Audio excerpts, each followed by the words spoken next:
Hello बच्चे, greetings of the day. तो आज हम डीपीपी डिस्कस करने वाले हैं, थर्ड नंबर यकीन टू बैच के लिए। तो मेरा नाम सुमित शर्मा है। मैं आपका डीपीपी डिस्कशन के लिए फैकल्टी रहूंगा। ठीक है। तो बच्चे, पहला जो क्वेश्चन है, stone is dropped into a well in which the level of water is H below the top of the well. ठीक है। If v is velocity of sound, the time after which the splash is heard। Splash का मतलब समझते हो क्या होता है? छपाक की जो आवाज आती है ना, कब सुनाई देगी, वो ये बोल रहे हैं। देखो बेटा, सीधी सी बात है। यहाँ पे वेल है, यहाँ से गिरा स्टोन। ठीक है। तो पहले तो स्टोन नीचे गिरेगा। उसमें बताओ टाइम कितना लगेगा? फ्री फॉल है ना स्टोन का, ड्रॉप किया गया। समझो, यहाँ से ड्रॉप का मतलब फ्री फॉल।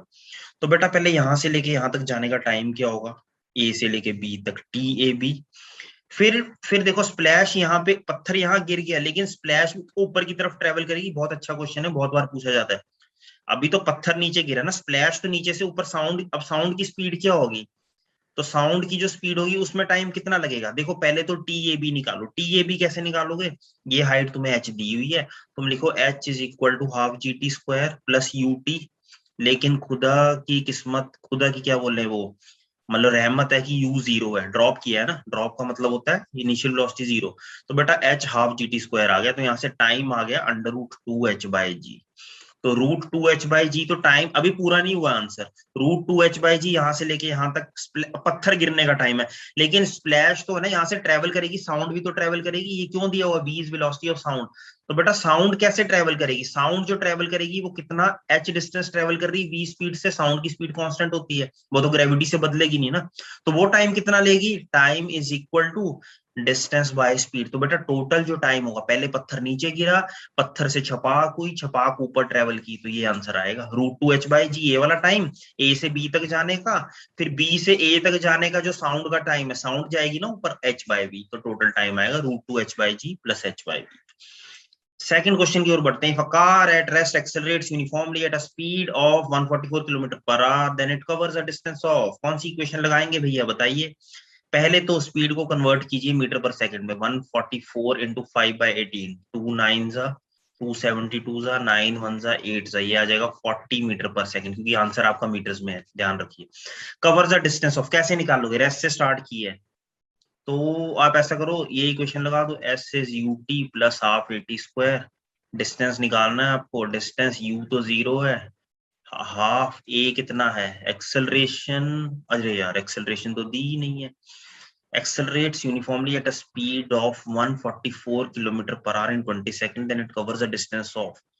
अच्छा, 20 सेकंड टाइम दिया, तो ये इक्वेशन तो नहीं लगेगी इसमें, ये नहीं लगेगी। मैं बता रहा हूँ कौन सी लगेगी। इसमें लगेगी थर्ड इक्वेशन, v²। नहीं, थर्ड भी नहीं लगेगा। पहले तो एक्सेलरेशन निकालना पड़ेगा, फिर ही कोई इक्वेशन लगा सकते हैं। तो एक्सेलरेशन क्या होता है? v minus u/t। रेस्ट से शुरू किया है वो, और v कितना है? 40। फाइनल वेलोसिटी 40 है, initial velocity zero. 40 minus zero by time 20। तो बेटा एक्सेलरेशन 2 आ गई। अब आप यही लगा दो, s is ut plus acceleration मिल गई ना, तो आप यही क्वेश्चन लगा सकते हो। देखो, s is ut plus half AT²। तो u तो बेटा जी जीरो है, ये जीरो हो गया। हाफ एक्सेलरेशन कितना है? Acceleration is 2 into T. Time कितना? 20 का स्क्वायर, 20 का स्क्वायर, ये कटा। So this comes out 400। तो कौन सा ऑप्शन करेक्ट है? Option number B. इस तरह से प्रोसीड करना है। A bullet loses 1/20th of its velocity while passing through the plank. The least number of planks required to stop the bullet is, all planks offer same retardation. All planks offer same retardation. ठीक है। The bullet loses 1/20th of its velocity while passing through the plank. अब देखो, ये रहे आपके Planck इधर। ठीक है, बहुत सारे प्लैंक्स यहाँ पे हैं, बहुत सारे हैं यहाँ पे। तो बच्चे, जब एक प्लैंक से पास करती है, पहले उसकी वेलोसिटी थी v। ठीक है। अब the least number of planks required to stop the bullet is, अब 1/20 कम हो गई। तो इस प्लैंक से पार करने के बाद कितनी हो गई? 19v/20। यही होगा ना, 19v/20 हो गई ना, समझ रही हो या नहीं? ठीक है। Loses 1/20th of its velocity passing through the plank. तो यहाँ पे v है, अब v माइनस v/20 हो गई। तो यानी कि 19v/20 एक प्लैंक से पास करने के बाद। वो बोल रहा है कितने प्लैंक्स चाहिए कि वो स्टॉप हो जाए। ठीक है, तो एक प्लैंक से पास करने के बाद 19v/20 हो गई। है ना। तो आप लिख सकते हो यहाँ पे, देखना सीधा सीधा आप क्या लिख सकते हो, आप लिख सकते हो कि अब 19v/20 जो है the least number of planks required to stop the bullet. एक प्लैंक पार करने के बाद 19v/20 हो गई, तो कितने प्लैंक्स पार करने के बाद उसकी वेलोसिटी 0 हो जाएगी, यही बोल रहा है ना, टू स्टॉप द बुलेट। तो आप लिखो फाइनल है 19v/20 होल स्क्वायर, ठीक है, फाइनल वेलोसिटी, ठीक है, और फाइनल वेलोसिटी तो सॉरी 0 हो जाएगी ना, तो 0 स्क्वायर, इसके लिए क्या करना है देखो। हाँ तो बच्चे देखो यहाँ पे 19v/20 है, तो आप लिख सकते हो, आप क्या लिख सकते हो यहाँ पे, देखो सिंपल सा है ये, v, थर्ड इक्वेशन मोशन लगाओ, final velocity 19v/20 whole square minus initial v square is equal to 2as। अभी एक ही प्लैंक है, मैं एक प्लैंक की थिकनेस ले रहा हूँ s, ठीक है, तो यही कंडीशन होगी एक प्लैंक के लिए। लेकिन अगर n से पास कर गई तो क्या कंडीशन लिखोगे आप बताना जरा। तो आप लिखोगे फाइनल वेलोसिटी कितनी होगी, 0 हो गई, 0 स्क्वायर माइनस इनिशियल थी v square is equal to 2ans। भैया n प्लैंक्स हो गए ना, तो एक की थिकनेस s है तो n प्लैंक्स की ns हो जाएगी। बस अब इन दोनों इक्वेशंस को ना क्या आपको सॉल्व करना है, ठीक है। तो इनको कैसे सॉल्व करोगे, दिस इज 2as जो है वो किसके इक्वल है, 2as यहाँ से निकाल लो, यहाँ से आ जाएगा 2as is minus B square, 2as is minus B square by n, यहाँ डाल दो। तो आप इसको लिख सकते हो 19/20 whole square minus 1 square into V square, common निकाल लिया, इज इक्वल टू 2as क्या है, minus B square by N. तो वी स्क्वायर तो यहाँ कट गया, तुम्हारा एन आ गया सीधा सीधा 1 स्क्वायर माइनस 19/20 होल स्क्वायर, ये आएगा, ठीक है। गलत लेके जा रहा हूँ मैं, 1 डिवाइडेड बाय आएगा, एन इधर चला गया ना, एन इधर चला गया, ये 1 डिवाइडेड बाय माइनस माइनस का ये उल्टा हो गया, तो 1 स्क्वायर माइनस 19/20 होल स्क्वायर। तो इसको जब तुम सॉल्व करोगे, इसको तुम लिख सकते हो, चलो मैं कैलकुलेशन कर देता हूँ, this will be N is equal to 20 square divided by 20 minus 19, A minus B, A plus B लगा दिया, 20 प्लस 19 400, 20 माइनस 19 1, 20 प्लस 19 कितना हुआ, 20 plus 19 is 39।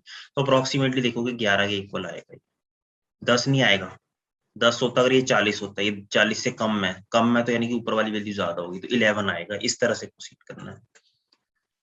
If a train is traveling at 72 km per hour, is brought to rest in a distance of 200 meters, then retardation should be, कौन सी equation लगाओगे, पहले तो इसको कन्वर्ट करो, 72 किलोमीटर पर आवर है, इसको मीटर पर सेकंड में लाओ, कैसे लाओगे, 5/18 से मल्टीप्लाई करके, 18 1 जा 4 जा 20 मीटर पर सेकंड की स्पीड आ गई, ठीक है, 20 मीटर पर सेकंड की स्पीड आ गई।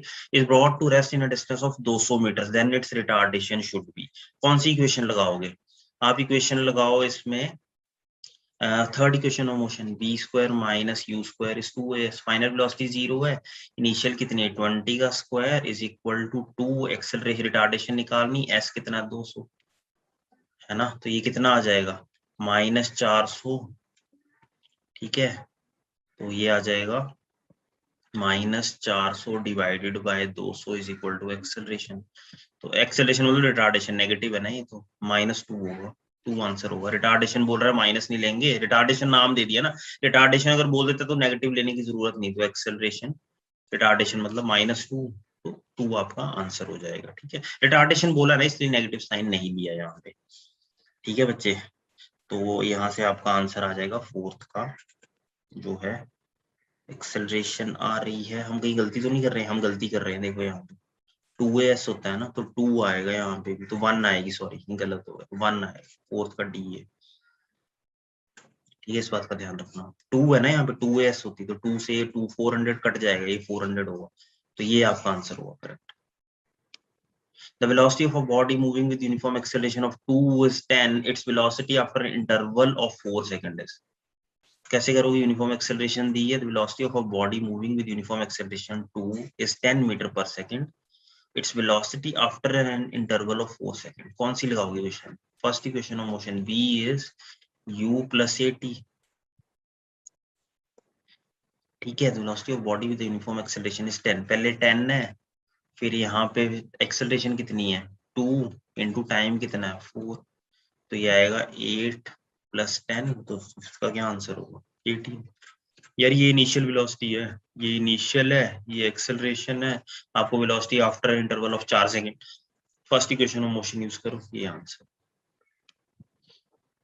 A car moving with uniform speed comes to stop on application of brakes after traveling a distance of 10 its acceleration कैसे करोगे? Third equation of motion v square minus u square is 2as। Final velocity कितनी, रुक गई भैया, break apply की 0। Initial कितनी है 20, 20 का स्क्वायर 2। एक्सेलरेशन डिस्टेंस कितना कवर किया रुकने के बाद, रुकने से पहले 10 मीटर का, जब ब्रेक अप्लाई की उसके बाद स्लिप करती हुई 10 मीटर, तो ये आएगा -400/20 इज इक्वल टू a। तो बेटा ये कटा, एक्सेलरेशन इज -20। एक्सेलरेशन क्या आई, 6 का क्या आंसर होगा, -20। अब यहाँ इसने एक्सेलरेशन बोला तो आपको साइन लेना पड़ेगा, क्योंकि ऑब्वियसली रिटार्डेशन है। ब्रेक सप्लाई कर रहे हो ना, यूनिट्स होंगे मीटर पर सेकंड स्क्वायर, ध्यान रखना। ब्रेक सप्लाई कर रहे हो तो गाड़ी रुकती है, तो यानी कि गाड़ी की तरफ पीछे की तरफ फोर्स लगता है, तो वो रिटार्डेशन नहीं होता है। लेकिन यहाँ इसने एक्सेलरेशन बोला तो आपको नेगेटिव दिखाना पड़ रहा है, क्योंकि रिटार्डेशन है। From a building of two walls, A and B are thrown such that A is thrown upward, B downward.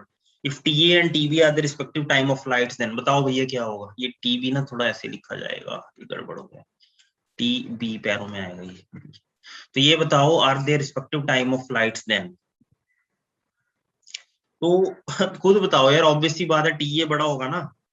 भैया तुम यहाँ बिल्डिंग पे खड़े हो, तुमने जंप लिया, तुम हवा में जंप किए फिर नीचे गए, और एक जो है A thrown upward and B downward, both vertically. एक को ऊपर फेंका है और एक ने जो है नीचे की तरफ जंप लिया, इसको मैं येलो से शो कर रहा हूँ, एक ने नीचे की तरफ।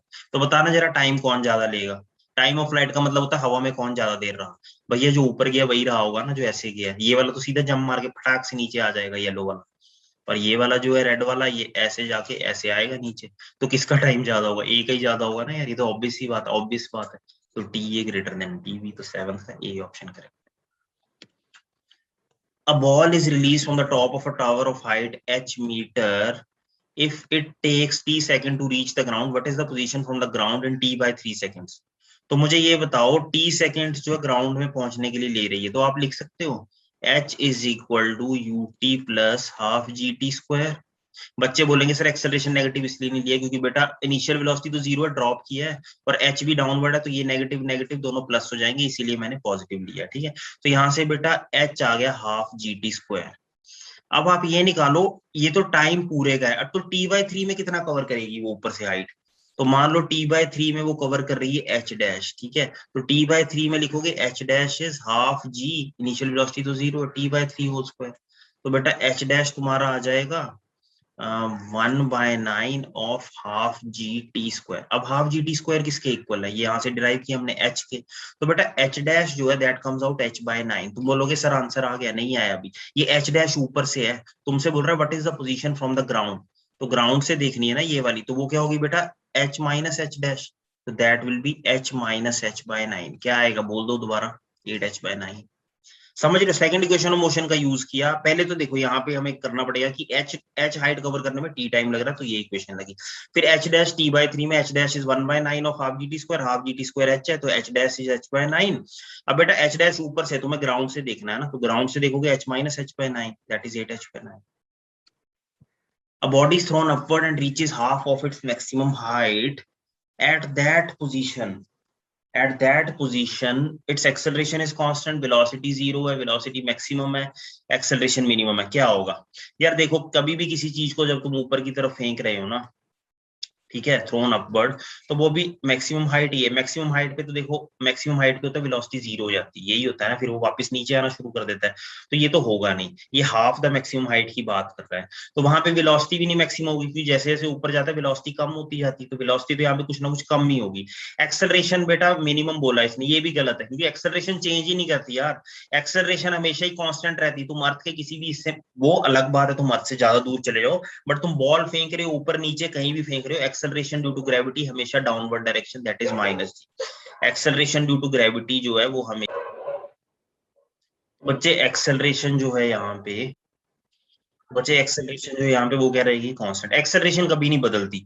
जब तुम अर्थ के आसपास फेंक रहे हो 100 किलोमीटर तक कोई भी चीज ऊपर नीचे फेंक रहे हो ना, एक्सेलरेशन हमेशा कांस्टेंट ही रहती है। डायरेक्शन में तो कांस्टेंट रहती है, मैग्नीट्यूड में भी कांस्टेंट रहती है। उसके बाद ये है कि तुम अगर बहुत ज्यादा दूर फेंक रहे हो 100-200 किलोमीटर, तब एक्सेलरेशन की वैल्यू बदलती जाती है।